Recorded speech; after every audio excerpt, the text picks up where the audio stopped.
Kata beliau, telah ada dalam hadis yang sahih dari bahwa Nabi Shallallahu Alaihi Wasallam bersabda, barang siapa yang suka untuk dipanjangkan umurnya dan diluaskan rezekinya, hendaklah ia menyambung silaturahim. Ini memang benar. Namun bagaimana hubungannya dengan bahwa segala sesuatu sudah ditakdirkan? Kata beliau, ada dua pendapat ulama tentang masalah ini. Pendapat yang pertama, kata beliau, bahwa umur dan rezeki tidak bertambah ya secara hakiki. Akan tetapi Allah menjadikan pada umur dan rezeki itu keberkahan, sehingga apa diberikan oleh Allah Subhanahu wa taala keberkahan ya kepada umur dan rezekinya. Seperti engkau misalnya melihat bahwa ya, seseorang diberikan oleh Allah Subhanahu wa taala rezeki yang diberkahi. Terkadang ya seseorang diberikan oleh Allah rezeki yang sedikit, tapi ya masya Allah ya tidak habis dengan cepat. Sebaliknya ada orang yang diberikan rezeki yang banyak, tapi ternyata habis begitu cepatnya. Demikian pula engkau lihat ada orang yang umurnya berkah, semenjak pagi sampai dia tidur, dia senantiasa berbuat kebaikan dan kebaikan. Ini kata beliau pendapat yang pertama, bahwa yang dimaksud dengan hadis di atas yaitu tambahan yang bersifat maknawiyah, yaitu diberikan keberkahan kepada rezeki dan umur. Adapun pendapat yang kedua, kata beliau, bahwa yang dimaksud oleh hadis ini adalah bertambah secara hakiki. Artinya ya bahwa ya rizki dan umur seorang hamba ditambah oleh Allah Subhanahu wa taala. Kemudian mereka berkata bahwasanya yang ditulis tentang takdir manusia itu ada dua. Yang pertama adalah tulisan yang ada di tangan malaikat. Yang kedua adalah yang berada dalam Lauhul Mahfuz. Kemudian kata beliau, yang ada di Lauhul Mahfuz itu yang tidak berubah. Adapun yang berada di tangan malaikat itu yang berubah. Akan tetapi para malaikat tidak tahu. Malaikat tidak tahu tentang apakah akan berubah atau tidak. Sebuah contoh misalnya namanya tadi ikhwan tadi ya, namanya Imam. Ya. Saya bertanya kepadanya, apakah engkau suka ya untuk diberikan umur 100 tahun? Ya, jawab Pak Imam, katanya mau. Contohnya kata beliau, Allah memerintahkan malaikat untuk menuliskan buat Pak Imam 100 tahun umurnya. Dan Allah memerintahkan kepada Nabi SAW untuk menyampaikan siapa yang suka ya untuk ya dipanjangkan umurnya, diluaskan rezekinya, hendaklah ia menyambung silaturahim. Ternyata Pak Imam ini masya Allah dia menyambung silaturahimnya. Ya, menyambung silaturahimnya, tidak mengurangi hak saudaranya, senantiasa menyambung. Tatkala telah berumur 100 tahun, malaikat akan mendatang untuk mencabut nyawanya. Tapi Allah berfirman kepada malaikat itu, ya undurkan untuk dia 20 tahun lagi.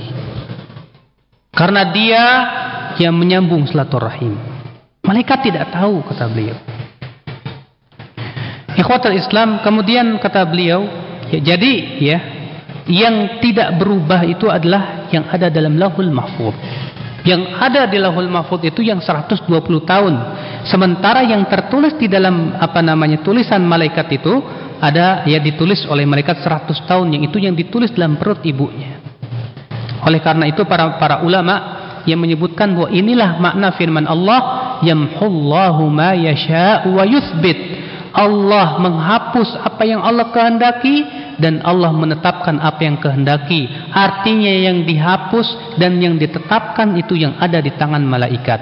Dan firman Allah setelahnya, wa indahu ummul kitab, dan di sisinya ummul kitab, artinya dalam Lauhul Mahfuz itu yang tidak berubah. Kemudian kata beliau, dalil yang menunjukkan kepada pendapat kedua ini juga kejadian Nabi Musa alaihi salatu wassalam, di mana kata beliau ketika Allah Subhanahu wa taala mengutus malaikat maut kepada Nabi Musa untuk mencabut nyawanya. Karena ya para nabi itu memang diberikan pilihan oleh Allah, ya, diperintahkan oleh Allah Subhanahu wa taala kepada malaikat bahwa ya para nabi tidak akan mati kecuali dengan kehendak dan pilihan mereka sendiri. Maka kemudian ya datanglah malaikat maut kepada Nabi Musa dengan berbentuk manusia. Maka Nabi Musa berkata, siapa kamu? Maka kemudian dia berkata, saya malaikat maut. Nabi Musa menyangka ini orang pendusta ini, ya ingin membunuh dia. Akhirnya ditamparnya orang itu, ditamparnya malaikat maut tadi, ya sehingga matanya keluar. Maka kemudian malaikat maut ya tidak membalas, hanya diam saja. Kemudian ia pun kembali kepada Allah Subhanahu wa taala. Malaikat maut berkata, "Ya Allah, Engkau mengutus aku kepada hamba-Mu yang tidak ingin mati." Maka kemudian Allah mengembalikan mata malaikat maut itu ya menjadi kembali sehat. Lalu kemudian ya Allah berfirman kepada malaikat maut, "Kembalilah kepada Musa. Katakan kepada dia, hendaklah ia meletakkan tangannya di atas punggung seekor lembu jantan. Maka setiap helai daripada rambut yang ada di bawah telapak Nabi Musa itu dinilai 1 tahun lagi. Setiap helai rambut tersebut sama dengan 1 tahun. Artinya diberikan oleh Allah tambahan umur sesuai dengan rambut yang berada di bawah telapak Nabi Musa alaihissalatu wassalam. Maka kemudian malaikat maut pun kembalilah kepada Nabi Musa dan berkata, "Aku malaikat maut akan mengambil nyawa, memerintahkan kepada engkau untuk menyampaikan dari Allah agar bahwasanya Allah memerintahkan engkau untuk meletakkan telapak tanganmu di atas yaitu punggung daripada saur tadi, lembu yang jantan tadi." Maka kemudian Nabi Musa berkata, "Ya buat apa?"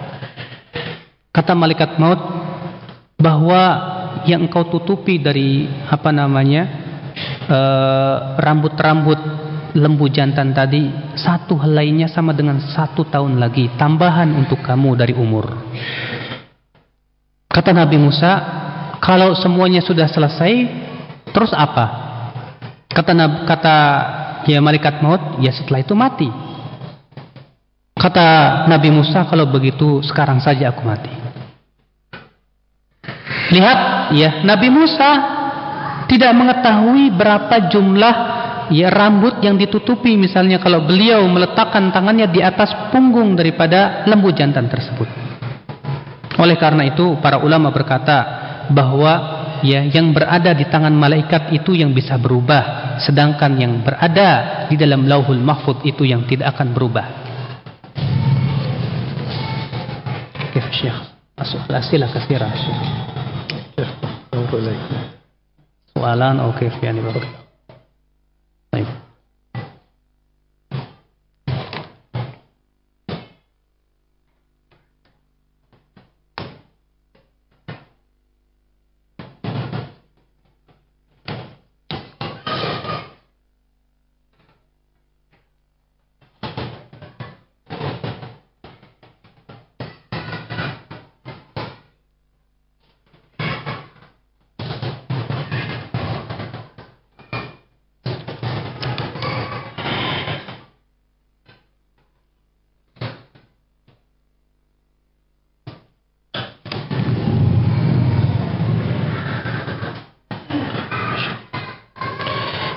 السائل يقول الشيخ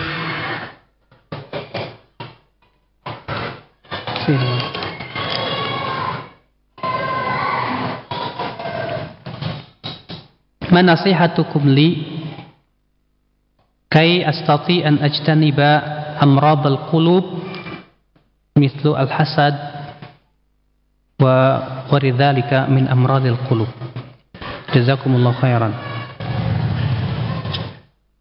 السائل يقول الشيخ نصيحتكم كيفية اجتناب أمراض القلوب يعني تقول إندونيسي؟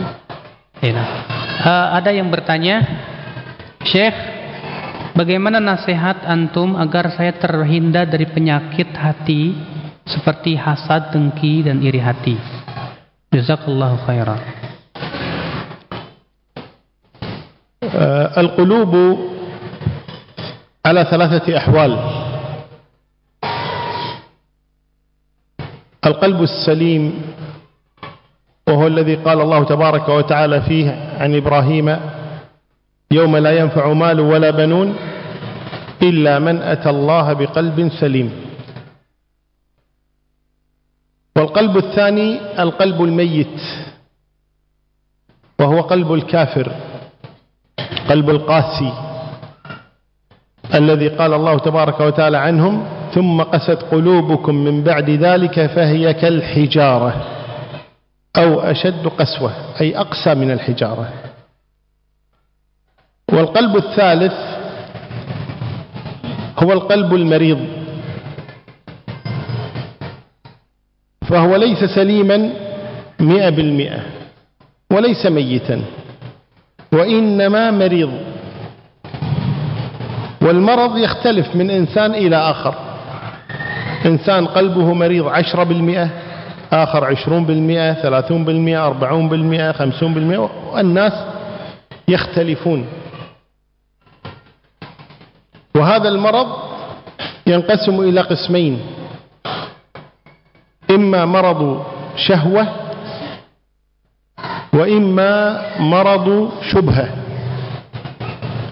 يقول الله تبارك وتعالى: يا نساء النبي لستن كأحد من النساء إن اتقيتن فلا تخضعن بالقول فيطمع الذي في قلبه مرض، أي مرض الشهوة. ويقول سبحانه وتعالى عن المنافقين: في قلوبهم مرض فزادهم الله مرضا ولهم عذاب أليم بما كانوا يكذبون. وهذا مرض الشبهة. ومرض الشبهة أشد من مرض الشهوة. والإنسان الذي يعاني من مرض القلب، إن كان المرض مرض شبهة فعلاجه الكتاب والسنة وعلماء هذه الأمة، يذهب إليهم ويسألهم فيرشدونه ويزيلون عنه هذه الشبهات. وأما مرض الشهوة فهو أسهل من مرض الشبهة، وهو المعاصي التي تقع من الناس كالسرقة وشرب الخمر والزنا والرشوة وعقوق الوالدين وقطع الأرحام وغير ذلك من الأمور التي تقع من الناس. وهذا المرض، يعني مرض الشهوة، علاجه أولا القرآن الكريم: ألا بذكر الله تطمئن القلوب. وعلاجه كذلك الإقبال على الطاعات، أن يكثر الإنسان من الطاعات، لأن الحسنات يذهبن السيئات. وعلاجه كذلك أن يبحث عن الصحبة الصالحة. وعلاجه أن يكثر من الدعاء، أن يطهر الله قلبه. وعلاجه أن يتعلق بالآخرة ولا يتعلق بهذه الدنيا الدنية الزائفة. فإذا انتبه لهذه الأمور لعله إن شاء الله تبارك وتعالى أن يرتقي بقلبه فيرفع من درجة إيمانه وتقواه. نعم. Kata beliau, hati manusia itu ada 3 macam, ada 3 keadaan.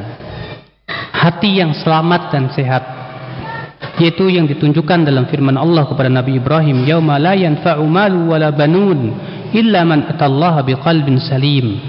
Pada hari tidak bermanfaat harta dan anak-anak kecuali orang yang mendatangi Allah dengan membawa hati yang selamat. Yang kedua adalah hati yang mati, hatinya orang kafir, hati yang telah keras, yang ditunjukkan oleh firman Allah, "Tsumma qasat qulubuhum min ba'di dzalika fahiya kal hijarati aw ashaddu qaswah." Kemudian hati mereka menjadi keras. Setelah itu seperti batu, bahkan lebih keras dari batu. Yang ketiga, kata beliau, hati yang sakit. Ia bukan hati yang sehat, bukan pula hati yang mati. Dan penyakit hati itu, kata beliau, berbeda-beda dari manusia ke manusia yang lainnya. Berbeda-beda dari manusia dengan manusia yang lainnya. Di mana, kata beliau, penyakit hati itu ada dua macam. Ada penyakit syahwat dan ada penyakit syubhat. Allah Subhanahu wa taala berfirman, "Wahai istri Nabi, kalian tidak sama dengan wanita-wanita yang lainnya. Jika kalian bertakwa kepada Allah, maka janganlah kalian lembutkan suara kalian sehingga orang yang ada di dalam hatinya merasa terangsang dengan kata-kata yang lembut tersebut." Ini disebut dengan penyakit syahwat. Allah berfirman, "Fi qulubihim marad." Dalam hati mereka, yaitu orang-orang munafik, ada penyakit. Maka Allah pun tambahkan penyakitnya. Ini disebut dengan penyakit syubhat, kata beliau.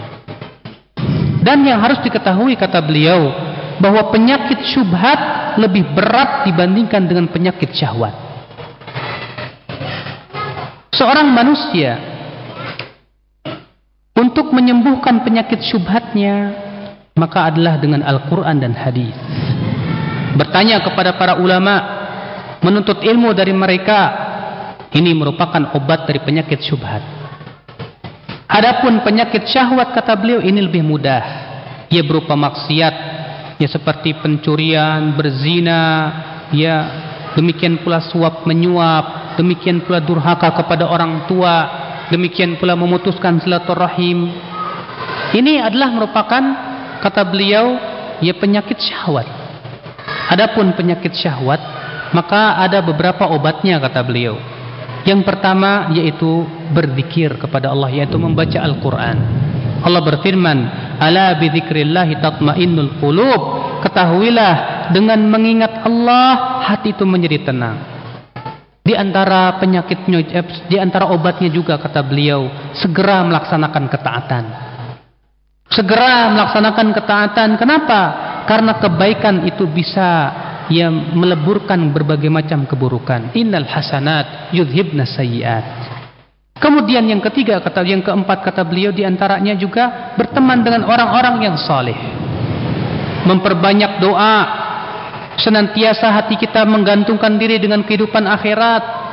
Ya, dikurangi cinta dia kepada dunia, dan ingat bahwasanya dunia itu akan segera hancur dan hilang.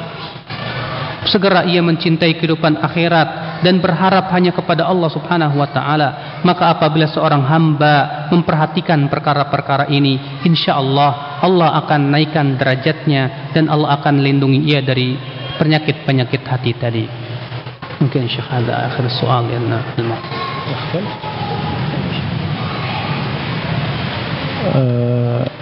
ما شاء الله هذا الخير المطر، نسأل الله تبارك وتعالى أن يعطينا خيره ويكفينا شره. اللهم حوالينا ولا علينا، اللهم اجعله صيبا ونافعا غير ضار. وأسأل الله تبارك وتعالى أن يجعل اجتماعنا هذا مرحوما، وأن يجعل تفرقنا من بعده معصوما. وأسأل الله تبارك وتعالى أن يغفر لنا ولكم، والله أعلى وأعلم، وصلى الله وسلم وبارك على نبينا محمد. Kemudian beliau mengingatkan doa hujan. Ya Allah, ya Allah, ya jadikanlah hujan ini sebagai hujan yang baik, bermanfaat, ya. Kemudian beliau memohon kepada Allah agar dijadikan pertemuan kita ini betul-betul pertemuan yang dirahmati oleh Allah, dan dijadikan berpisahnya pun kita juga ya dilindungi oleh Allah Subhanahu wa taala. Dan ya kemudian beliau yang menutup ya kajian kita ini ya, dan ya alhamdulillah kita telah melaksanakan atau mendengarkan bersama-sama apa yang telah beliau sampaikan kepada kita. Mudah-mudahan apa yang beliau sampaikan kepada kita sebagai sebuah kebaikan. Nashkuru li fadilati syekh ala hadhihi al-muhadarah al-qayyimah, وندعو الله للشيخ بالسلامة والرحمة ونختتم هذا المجلس بكفارة المجلس. سبحانك اللهم وبحمدك أشهد أن لا إله إلا أنت أستغفرك وأتوب إليك. والسلام عليكم ورحمة الله وبركاته.